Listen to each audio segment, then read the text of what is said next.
여러분 반갑습니다. 서목사의 말씀 창고의 서목사입니다. 오늘도 함께 말씀을 나누는 여러분들을 사랑하고 축복합니다. 좋아요와 구독을 눌러주세요. 여러분과 함께 더 많은 말씀들을 나누기 원합니다. 오늘은 다니엘 6장 3절에서 14절 말씀입니다. 오늘 말씀은 다니엘을 모함하는 사람들의 계획이 기록되어 있습니다. 다니엘을 죽이려고 하고 또한 다니엘을 함정에 빠뜨리는 이야기가 기록되어 있습니다. 오늘 이 말씀을 통해서 하나님을 믿는 백성으로서 어떻게 살아야 되는지 함께 묵상하는 시간이 되기를 원합니다. 3절 말씀입니다. 다니엘은 생각이 앞서서 다른 총리들과 지방 장관들보다 훨씬 뛰어났습니다. 그래서 왕은 다니엘이 온 나라를 다스리도록 맡길 생각이었습니다. 여러분, 다니엘은 뛰어났습니다. 그래서 왕이 신임을 합니다. 얼마나 신임을 합니까? 온 나라를 다스리도록 맡길 생각까지 합니다. 여기에서 문제가 일어납니다.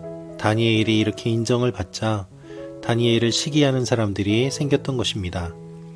4절 말씀입니다. 그러자 총리들과 지방 장관들은 나라 일에 있어서 다니엘의 잘못을 찾아 고발하려고 애를 썼습니다. 그러나 그들은 다니엘에게서 어떤 실수나 잘못을 찾아낼 수 없었습니다. 다니엘은 충성스러워 아무런 실수나 아무런 잘못도 없었기 때문입니다. 충성스럽다라는 말이 나옵니다. 충성스럽기 때문에 아무런 잘못도 하지 않았다는 것이죠.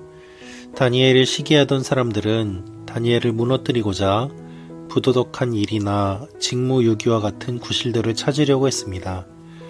그러나 다니엘을 그것으로 공격할 수는 없었습니다. 다니엘이 모든 것을 잘 했기 때문입니다.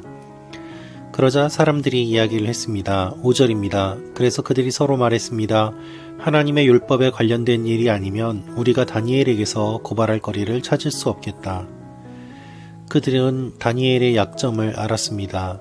그것은 바로 하나님의 율법과 관련된 것이었습니다. 여러분, 악한 사람들은 어떻게 해서든지 약점을 찾아냅니다. 약점이 보이지 않으면 약점을 만들어냅니다. 그리고 그 약점을 가지고 사람을 공격합니다. 아무런 잘못도 하지 않았음에도 불구하고 사람들이 여럿이 모여서 잘못이라고 이야기하면 그 사람은 잘못된 사람이 되고 악한 사람이 됩니다. 그것이 세상의 방법입니다. 여러분, 악한 사람들은 선한 사람들을 그냥 공격하고 싶어서 공격합니다. 괜히 시기하고 질투하고 그들이 잘 되는 것을 배아파하면서 그냥 내버려 두지를 않는 것입니다. 이것이 세상의 방법이고 사탄의 방법입니다. 높이 올라가는 사람이 있으면 축하하기보다는 배아파하고 내가 올라가려고 하기보다는 올라간 사람을 끌어내리는 것이 내가 올라가는 방법이라고 생각합니다. 그래서 서로 공격하고 시기하고 질투하고 항상 긴장하며 사는 것이 이 땅을 살아가는 우리들의 모습입니다. 이들은 구체적으로 계획을 세웁니다. 다리오 왕을 찾아가서 30일 동안 왕이 아닌 어떤 다른 신이나 사람에게 기도하는 사람은 누구든지 사자굴 속에 던져 넣기로 한다는 이야기를 왕을 통해서 허락을 받으려고 합니다. 이것은 다니엘을 노린 법령이었습니다. 여러분, 왕이라고 하더라도 법을 마음대로 고칠 수 없었습니다. 또한 바꾸지를 못했습니다. 신하들의 말을 들을 수밖에 없는 상황도 있었습니다. 그래서 다리오 왕은 그 명령문에 왕의 도장을 찍었습니다. 다니엘을 노렸던 이 계획을 다리오 왕도 어쩔 수 없이 인정할 수밖에 없었던 것입니다. 악한 사람들은 자신들의 정당성을 찾기 위하여 왕의 도장을 찍고 또한 정당하다고 주장합니다. 그러나 그것이 정말 정당합니까? 한 사람을 공격하기 위하여 얼마나 많은 사람들이 움직이고 계획을 짜고 있는지 생각해 보십시오. 그렇게 해서 다니엘을 무너뜨리는 것이 그들의 목적이었던 것입니다. 우리가 살고 있는 이 사회도 억울하게 누명을 쓰고 모함을 당하고 여러 사람들이 공격해서 잘 살고 있던 사람을 무너뜨리는 일들이 많이 있습니다. 그리하여 그렇게 무너진 사람은 마음에 상처를 입고 재기불능이 될 정도로 상처투성이가 되며, 또한 극단적인 경우에는 스스로 세상을 떠나는 선택까지 하는 경우도 있습니다. 그것이 악인들이 원하는 것이었습니다. 그래서 언제나 선한 사람들이 그러한 일들을 당하고 또 겪는 모습들을 우리가 자주 봅니다. 여기에서 다니엘은 어떻게 했을까요? 10절입니다. 다니엘은 명령문에 왕의 도장이 찍힌 것을 알고 집으로 돌아갔습니다. 그리고 그날도 이전에 하던 대로 창문을 열어둔 다락방에서 예루살렘을 향해 하루 3번씩 무릎을 꿇고 하나님께 기도드리며 감사를 올렸습니다. 다니엘은 흔들리지 않았습니다.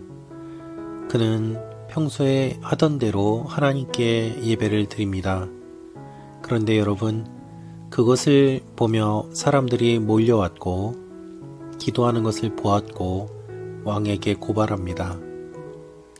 다니엘이 자신들의 말을 듣지 않고 타협하지 않는 것을 보면서 건방지다고 생각했고, 드디어 함정에 빠졌다고 생각했고, 그리고 드디어 죽일 수 있다고 생각했던 것입니다. 왕에게 가서 왕을 위협하고 협박합니다. 왕도 그들의 말을 따를 수밖에 없는 상황입니다. 그래서 왕이 매우 괴로워했습니다. 14절입니다. 왕은 이 말을 듣고 마음이 몹시 괴로웠습니다.